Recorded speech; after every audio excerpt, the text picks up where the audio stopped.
That lowlife ain't no lawyer. He just punches away at stupid details till he wins. Lowlife? Me? For a minute I thought you called him a lowlife, but you're just looking at them there. That's why you have the spiky hair, isn't it? To call someone else a lowlife because you don't look at yourself too high. Listen up, Smarty. Every time you ask me something that doesn't relate to this case, I'm gonna bill you $50,000. You're gonna borrow the cash from me. And all the shit I care. That's one long contract I refuse to sign. And don't think it ain't gonna hurt when you get tangled with the tiger. Sure. Do you want to meet a real tiger? I think tigers would be happy to give a better image to you. Just saying. Oh, I love a good spectator sport. What? Just a minute. That's really not... This witness is... How can I put it? An hungry tiger roaming car umbering jungle. Of course, a real tiger would probably eat this guy in 5 minutes. Get on the bad side and we'll bite everyone's heads off. Yours too. Very well. I have no choice but to impose a penalty system here. You better be listening. I said I got business to take care of. Big business. If I don't split now, I ain't gonna catch my bus. I thought your scooter was good, dang it. The court will impose a penalty for any irrelevant pressing of witness testimony. Keep that in mind as you begin cross-examination, Mr. Wright. Yes, Your Honor. You can do it, Nick. We have FAQ on our side. Come out from under there, Ray, would you, Maya? Jeez. Sorry, the tiger, but I have an FAQ. But I'm not gonna use it, and this is the one playing anyway, so... So, NS, what do you think we have to do here? You have to press first. Yes, what we have to press? Well, the first one's definitely not the one. Okay, move on to the second one. Stand up with business December last year. Spend all my time in my office. Okay, just recall, the calendar... Let's just check the calendar. Don't present it, by the way. I know, I'm just checking. Just saying. On the 3rd day of the year, yeah, December, okay. That's a hint that we should probably press him. This one? Yeah. There we go. Are you sure about that? We're talking about 1 month ago, you know. You see these teeth? That's how sharp a secretary is. Sharp? You talking about Viola Cadaverini? She writes everything in my scheduler. December, mainly in the office. That's what it says, so that's where I was. Yes, that certainly makes up for busy. This seems like a rather sketchy schedule. God. It is a schedule. There he goes again.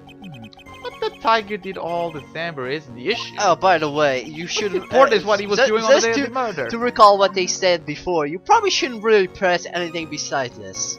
So anyways, press harder. Actually, they will ask if you want to press harder, but if you press harder the wrong way, you will be penalized. Yeah. Mr. Tiger, wait, you swan! If you wouldn't mind going into a bit more detail. This is a dead end, right? And you know it. This is a... Wait, I already said that. Remember the rules. Excuse me. Fuck you, I'm Phoenix Wright. No, it's essential that we establish the witness alibi currently. I agree. The victim was killed on December 3rd. Were you in the office that day too? Maybe you ain't listening. Of course I was. I never set foot outside. I had meetings all day with a bunch of cats wanting to do business with me. And I killed them. I had never seen that young kid before. I do believe the witness last statement was important. Mr. Goto, if you could please... Mr. Tiger, the court asks you to add the last statement to your testimony. Don't let an owl beat you. Be a man, Your Honor, ask him yourself. Okay then. The day you was talking about, I was in the office too. I never saw that kid before. That's a lie because we know we have evidence. The calendar that we just saw, actually. Let's go check it again. Ta-ta-ta. Meet with the tiger. So this is evidence enough. Present. Screw you, man. Mr. Tigre, Tigre. you claim you didn't know Mr. Glenn Elk, but it appears that Mr. Elk knew you. What? I know you and you know me. Mr. Elk left this little note on his calendar. Meet with the tiger. Dated December 3rd. December 3rd? That's the day of the murder. So, Mr. Tigre, I submit that you did indeed know one Mr. Glenn Elk, because on the very day of the incident, you met with him. I can't talk. Not bad. It was actually not bad. Sorry? I was just messing with you to see how good you were. Did you hear that, Nick? He said you're not bad. But that doesn't mean that you're good! That's one compliment I can't do without. Plus he's lying through his teeth. Witness, please remember that you're under oath. Lies will not be tolerated. You just called me a liar! Is that what you're doing? Whoa! Yes, that's what he's telling. Anyways, so are you saying that you're the claim you to have never seen that kid before? Is that true? I said I'm that serious. You just better believe that's the truth. Then I'd say it gives me the time to enjoy another cup of pure black magic. And then I'll cast that right if you fucking lie again. That is why you testify for the court again, Mr. Tiger. Tigre. Whatever. Oh yes, would you mind indulging the court witness? Never actually met the victim. That's gotta be a lie right there. It's time to nail this guy. What's nailing? The victim, Glenn Elg. I ain't no liar. I never met Glenn Elg. There was some lame guy with that name though. Wanted to borrow cash from me. I set up a meeting with that guy at my office, standard lender. I waited around for him, but he ain't ever showed. I never have been able to do that très bien joint you here. Is that true?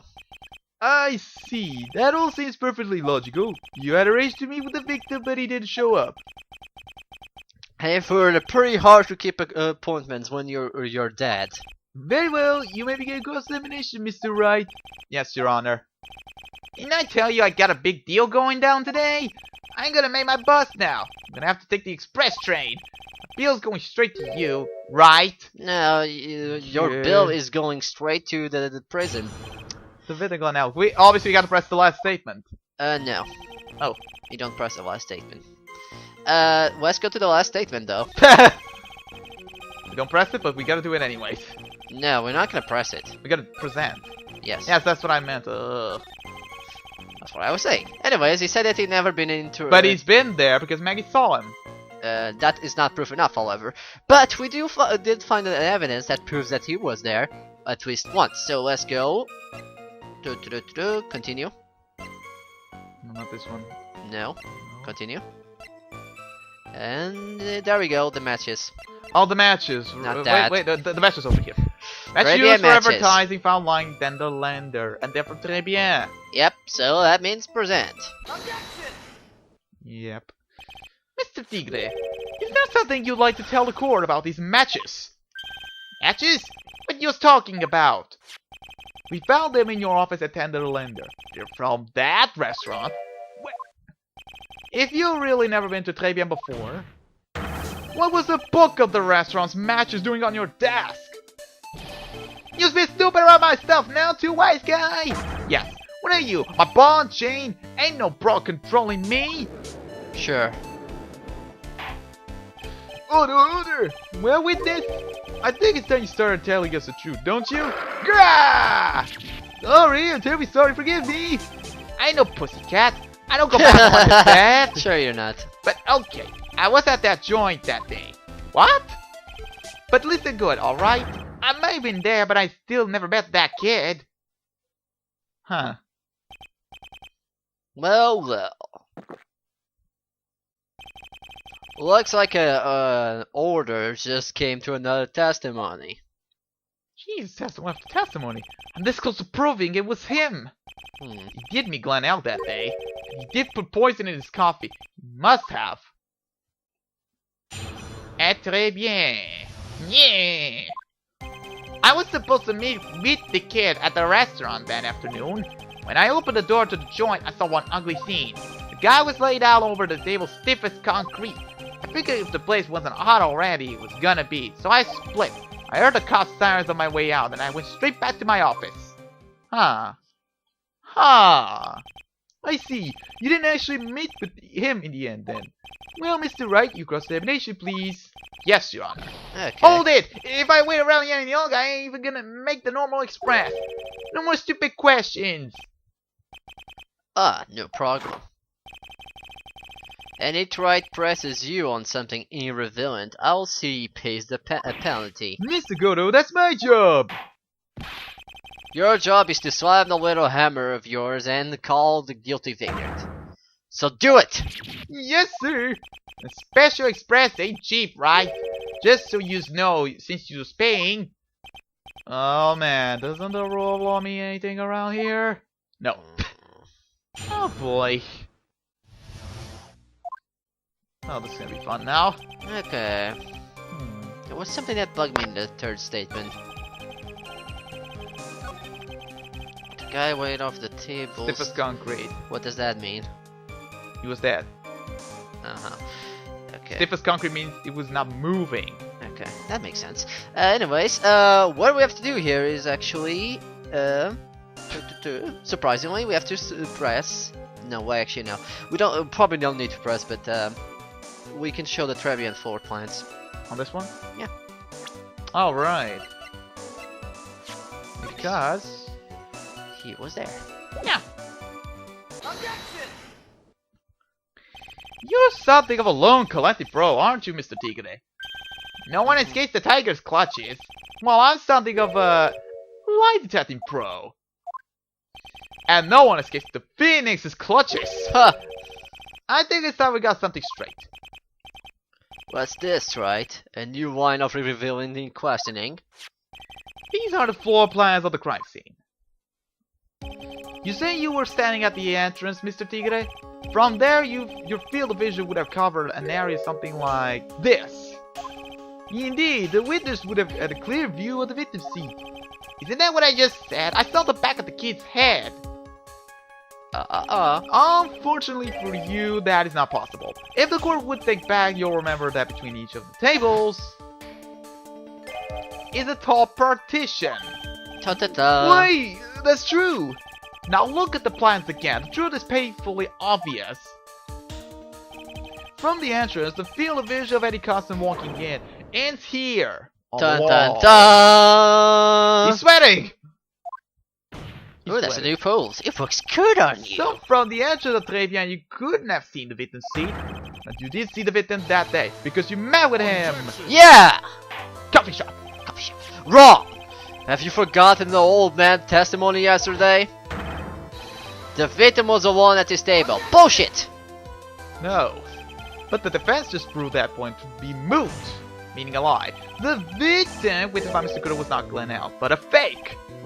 What? In order to have Mr. Kudo falsely testify, the real killer posed as the victim he had just killed and acted out a charade. Because they charade for no reason. Charade? That's a funny word. That will do. This trial's gone on long enough without the obvious question being answered. Who exactly was this real killer who impersonated the victim? It was you, NS. You say the killer. I'm a killer. You say the killer murdered Glenn L. And then impersonated his victim in the performance for Mr. Kudo. In that case, Mr. Wright revealed the identity criminal to the court. Okay, since we don't have the profile for NS, we're gonna go to the closest thing ever, which was for real Tigre. Because he was the only one that could do that. Also because he's voiced to you, so Obviously, the kill is Furio Tigre. No one else could have done it. What? A witness? Yeah.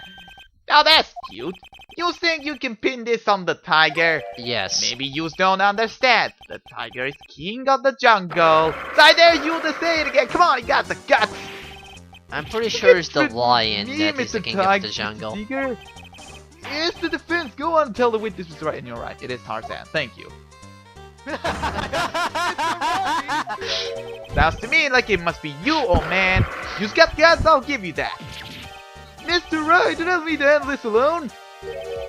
Perhaps I can handle this embarrassment. Mr. Godo. I have a coffee mug.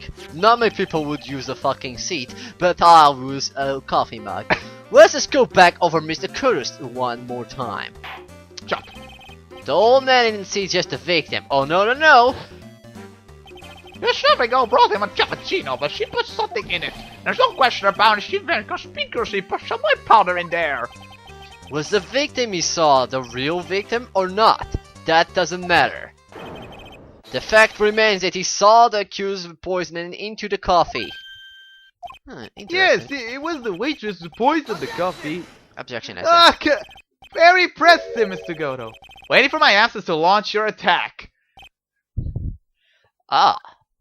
So the phoenix rises. Found your pen at last, right? It was in my pocket. It was in But anyway, Mr. Kudo witnessed two people that day. He saw the victim, the supposed Mr. Glenn Allen, and the waitress from behind. Yes, your point, Mr. Wright. I think the conclusion is obvious. If this Glenn Allen was really the killer in disguise, then surely it's possible the waitress was also part of the show. What? You mean the waitress was an imposter as well? The defendant, Miss Bird, fell unconscious immediately after the incident. And someone used her fainting to hatch an elaborate plan to pin the murder on her. Who on earth was it? Who was this waitress that Mr. Kudo witnessed? Obviously Violetta. Yes. It was so obvious. It's Viola. What are you talking Viola. about? Viola for no reason. That's what the digger. Who is this woman? It's the girl from Bleach. No. It would have been, but she's not. Her name is Viola Cadaverini. She's an employee of Tenderlander. You's making a big mistake. You know Violetta's grandfather is? You better be going home in an armored truck tonight, if you know what I mean. So, stop shaking, Nick. Where was I? Yes, the defendant, Miss Bird, has stated the following. Well, when I took the coffee over the victim's table, it's true there was another customer in the restaurant. She was sort of creepy. And she had the kind of clowning laugh. Like, like she was Freezer? Like a Freezer laugh, if you think of it. Freezer! There are just too many contradictions in this case. The second man at the victim's table, who nobody but Miss Bird seems to have seen, the earpiece worn by the victim in his left ear when that eardrum was ruptured, and the radio show he was supposedly listening to half an hour after it was over. There is only one logical explanation that clears up all of these contradictions. The whole incident took place twice. Once for real, once for show. And Mr. Furio Tigre, the only person who could have committed the crime, was you! Dun, dun, dun, dun, dun, dun, dun, dun. Witness? Whatever you got to say? Oh, I'm getting a rating here. That's cute. Sorry? Apparently the objection was only 0. You's alright. I could do with a guy like you around. What do you mean? Okay, I'm in on this game. I'm gonna have to charter a jet to give me to my meeting now. But I'm gonna give yous one more thing to think about before I go. Something to think about? Yous got it all wrapped up nice, alright? But yous missed out one really important thing. But that can't be. I was in the joint that day, and I met that kid too. But I couldn't have poisoned him. Yous here? What? Do you really expect us to believe you now, Mr. Tigre? Ah, what a troublemaker. Troublemaker? Looks like we're going to need another one for the road. Holy Jesus. The more streaming cut part of testimony. Oh, for God's sake. Indeed. Witness, you will explain yourself to the court. I will give you one more chance to testify. What happened that day at Trevia between yourself and the victim? Sure. Ties to the victim. Yeah. Yeah, I loaned out cash. About $100,000. That day we was due to have a little chat. The kid had hit his payback date, see? So anyway, he tells me he's got no way to pay up. I'm about to flat the guy when he starts screaming. Yes, I won $500,000 million. He got lucky, you know. Real lucky. If that waitress had done what she done, everything would have been over. Huh. Interesting. Now I see that the principal amount you loaned to Mr. L was $50,000. Yeah, well, you just got the big take into account. Interest builds out fast, you know? That's faster than fast. $100,000 twice his principal. And the repayment deadline was December 3rd, the day of the incident in question. Yeah, he was one lucky kid. Got that $500,000 just in time. So I ain't have no reason to kill the kid. And if I ain't got no motive, you ain't got no case. His motive? Yes, I have one, but what is it? I don't know. We shall press him. In the last statement. Of course.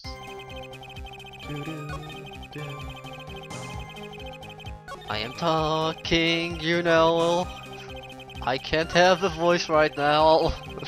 Why the hell did I put 6 statements? Could have been this worse. one, right? Yeah. The waitress. You mean the girl with the glasses in the vendor's chair? Who else could I mean?